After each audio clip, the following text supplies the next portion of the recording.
Silipin natin itong video na pinasa ni Katiits. Kung mapapansin natin, hukay na ito, hindi pa naman masyado kalaliman. Binibira nila ng jackhammer. Pero ang kaibahan lang dito, may gatla sa gilid.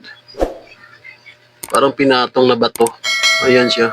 At saka straight down yung pinakadingding niya na kantuhan. Species itong gatla na ito Yung parang pinatong ang dalawang bato. Ayan, yung ano na yan. Pero mas maganda dito kung alam sana natin kung ano ang mga mother sign sa taas. Bakit sila ni Katiits naghukay dito sa area na ito. Kung ganun pa man, silipin pa rin natin ang video ito para mabigyan natin siya ng mga simpleng gabay at payo kung ano ang dapat gagawin dito sa hukay nila. Klaro talaga, may species o awang. Ang tawag niyan, gatla. Ito yung tinuturo ni Katiits. Barang pader. Ano kayang gamit nilang metal detector dito o scanner? Bakit sila naghukay dito? O di kaya sign reading lang? Okay, sulat natin para maintindihan ni Katiits. Ganito yan sir, makinig kang maigi. Ulitin ko ulit. Ito yung ginuhitan ko. Ayan, yung ginuhitan ko na yan. Species yan or gatla. Awang. Sa pagitan ng dalawang bato. Ayan para klaro. Tagos dito sa kabila. At ito yung pinaka-flat sa gitna. Ay sigurado ako. Meron talagang tinakpan yan. Kasi ang layer diyan sa gitna papunta sa ilalim ng gatla, yung batong pinatong, papasok siya At saka itong batong ito para sa akin, hindi ordinaryong bato ito sir. Kakaiba sa lahat. Naka-encounter na ako sa ganitong klaseng bato. Kaya ang mas mainam mong gawin, ang batong itim na ito, ayan papasok yan sa gitna. Natibag lang yata nila yung iba. Kumuha kayo ng sample dito sir. Mga singlaki lang ng posporo. Tapos, patakan ninyo ng kalamansi. Pero, dapat ibilad ninyo. Yung hindi siya basa, yung tuyong-tuyo talaga siya. Tapos, pag natuyo na, hindi na siya basa, saka ninyo patakan ng kalamansi. Huwag yung muriatic. Kasi yung muriatic, kahit lumot, bumubula siya Hindi tulad ng kalamansi.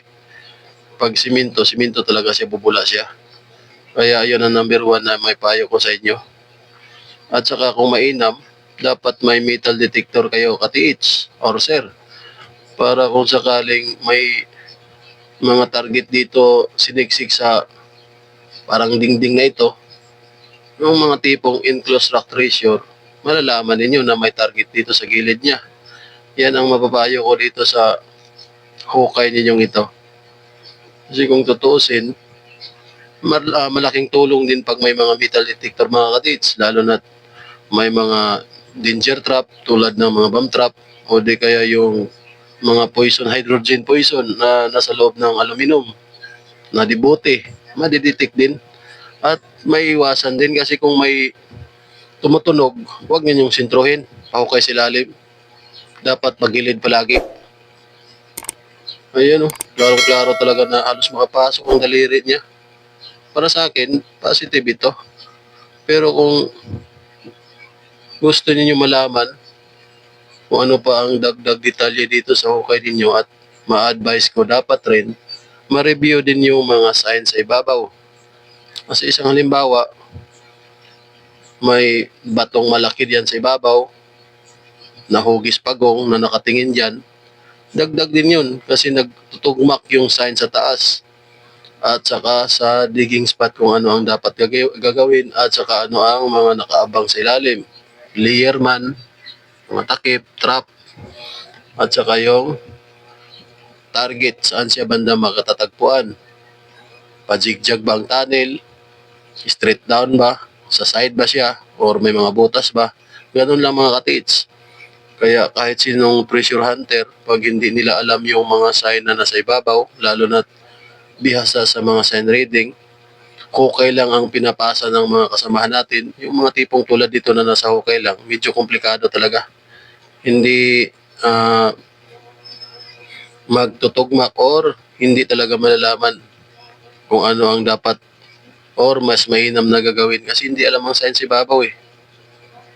Yun ang masasabi ko dito sa area mo, Katiits. At saka doon sa mga ibang kasamahan natin na nakasubscribe doon sa Code Raider MWS or Code Raider MMS YouTube channel ko.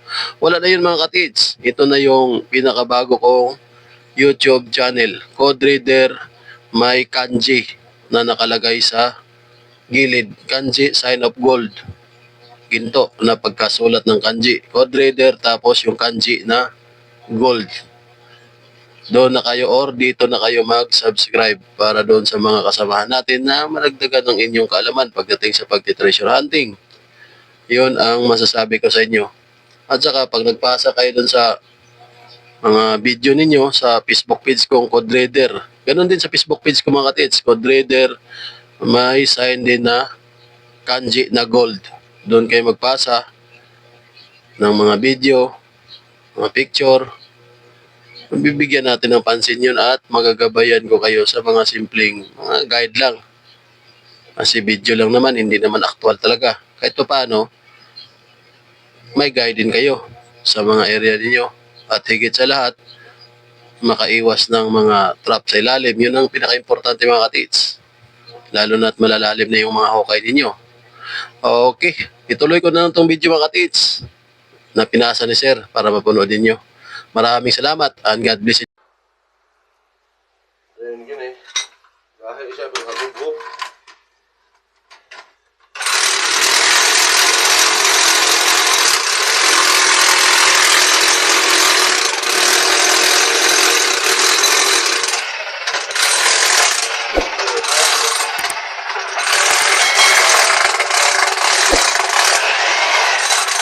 Dali na tama ng kuwan sa bako gapon. Yang nakutkot. So, murag para sa tuwa, nindot na nga sign eh kay kining beam. Nagpatog naman lang siya sa flooring. It means, flooring na mao na nga gipangitan na ito nga flooring. Kaya haya man siya gipatog. Kaya pundasyon man eh. Kining beam. Nagpatog naman siya sa flooring kayo. Makita mo po ninyo, mawagi man ang dali naman gagi ang tubig. So it means, nakahang nani siya sa ibabaw. Kini po na sa ubos. Kaya kung nakadaog na siya dito, dili kagi ang tubod.